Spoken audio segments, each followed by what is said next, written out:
Yes, what's up, ladies and gentlemen? This is Warzone Jones coming at you with a WrestleMania 34 review. This was a pretty damn good show. It definitely wasn't a classic, but it was still pretty good.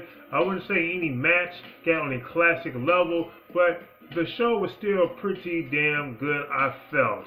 So I'm going to be reviewing the main card matches, not the kickoff matches. I didn't see any of those yet, but the main card matches, and we're going to start with the first match, which was, of course, a triple threat match for the Intercontinental Championship, which was The Miz, Seth Rollins, and Finn Balor. This was a pretty damn good match. I enjoyed this match. We had fast-paced action, non-stop action also as well. So I don't feel like the match got slow at any point of the match. I don't feel like we had any boring parts of the match. But at the end of the match, the end result was we had a new Intercontinental Champion, which was Seth freaking Rollins. Seth Rollins is the new Intercontinental Champion, and from what they say, this is his first Intercontinental Championship. So, Seth Rollins is mostly a main eventer, but he's holding a mid-card title. I don't think that's a bad thing. I don't think that's a demotion. I think that's a pretty cool thing to see a legit main eventer hold a mid-card title, because it also helps bring prestige to that Intercontinental Championship also as well. But moving on from that, that was definitely a pretty good match. The next match on the card, which was Asuka versus Charlotte Flair, another pretty good match for the SmackDown Women's Championship. This match lived up to the hype because it had a whole lot of hype. This match was said to be a dream match, and whether it's a dream match or a nightmare match, it definitely delivered. I was impressed with these two girls. These are probably the two best women wrestlers in the WWE, and quite possibly even the world, but probably definitely the WWE. Charlotte Flair goes out there and she wins.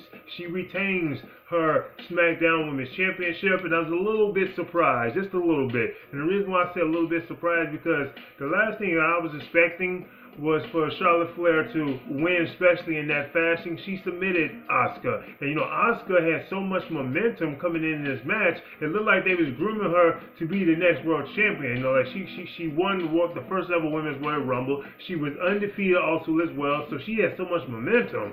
But she lost and she got submitted by Charlotte Flair. But still a pretty good match. Definitely not a classic, I would say, but definitely a real good match.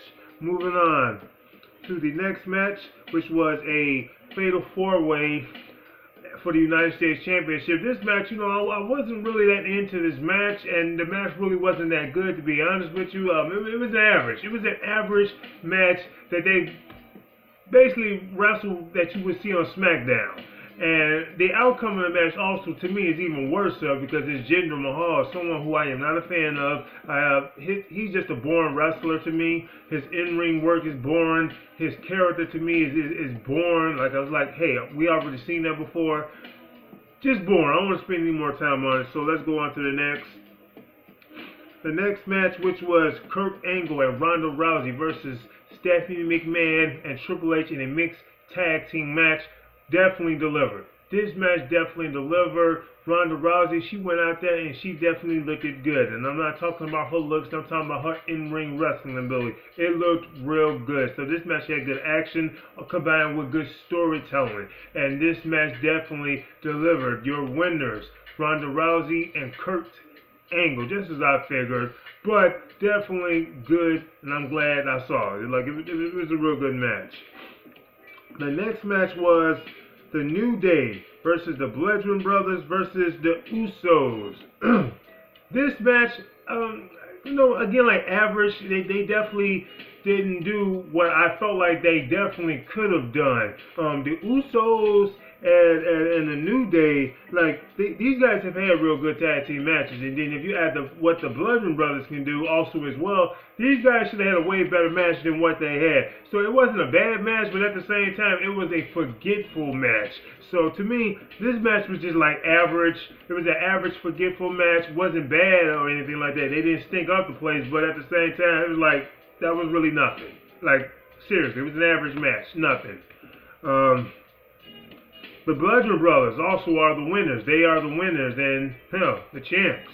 But moving on from that match, which was The Undertaker versus John Cena. Now, I kind of had a feeling that they were just going to do it like this. The Undertaker was just going to show up at Wrestlemania, and John Cena and him was going to battle. And that's exactly what they did. They battled, but the match was mostly dominated by The Undertaker. And it wasn't really a squash match, but it wasn't, to me, the match wasn't competitive enough for a John Cena and Undertaker match should be. So this match, yeah, it was short, quick, and sweet. The match was about, I would say, 10 minutes. So they had a 10-minute match. The Undertaker probably can't wrestle past 10 minutes anyway. So that's probably what it should have been. But to me, the match should have been more competitive as far as them going back and forth. Like, to me, the Undertaker was just too dominant for me personally. But it was a decent match, quick, short, and sweet. It was 10 minutes. Next match, we had Sami Zayn and Kevin Owens versus, of course, Daniel Bryan, the returning Daniel Bryan, and also Shane McMahon. Daniel Bryan, he looked good. This is, like I said, his re-debuting. The guy really did look good out there. This was a decent match, not a classic or anything like that. Decent match. Shane McMahon, you know, he does his stereotypical thing that he normally does in the ring. They had a pretty decent match, you know, decent storytelling. The match was, like I said, it wasn't great, it wasn't bad, it was just decent. It was just a decent match. Of course, the winners of the match, Sami Zayn and, damn, did I say Sami Zayn? No. Daniel Bryan and Shane McMahon. These guys are the winners of this match. It's been a while since I've done a video review, too, so I might be a little off. I'm a little bit out of practice. Next match, we had Nia Jax versus Alexis Bliss for the title. This match was just okay. They had an okay match. You know, they had to do like a whole lot of storytelling in this match also as well. Before the match really officially got started, you know, Nia Jax, she went and attacked, of course, Mickie James. So she took out Mickie James immediately because she knows she's going to interfere. But after that, they went on. They had their match. You know, Nia Jax pretty much dominated most of the match. Alexa Bliss got a little bit of offense in there, like here and there, but the match was primarily dominated by Nia Jax. Nia Jax is the winner and the new Raw Women's Champion. Next match, AJ Styles versus Shinsuke Nakamura. You know, this match to me wasn't as good as I thought it was going to be and should have been.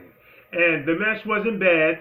The match was just decent. It wasn't really on the level as it should have been. And surprisingly, the fans themselves, to me, they were barely into the match. I don't know if they were tired or what, but the fans themselves, they were barely into this match. So I don't know what happened to the fans' energy. I don't know what happened to these guys, period. I really thought that they was going to be on their feet, kicking and screaming, chanting AJ's name, chanting Shinsuke Nakamura's name, but they really wasn't into it. And also, like I said, the match itself, it just didn't get on that level. It didn't get on a classic level. It was just a decent match, and this is all just my opinion. Maybe someone just feels different. Wasn't a bad match, but the match was definitely, it was just decent. It was a decent match, but it should have been better than what it was.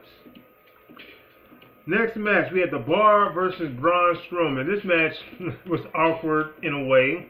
And that's because, you know, Braun Strowman was supposed to come out there, he's supposed to reveal his tag team partner. And who does he get? He gets a kid that was sitting in the crowd. I can't remember what the kid name was.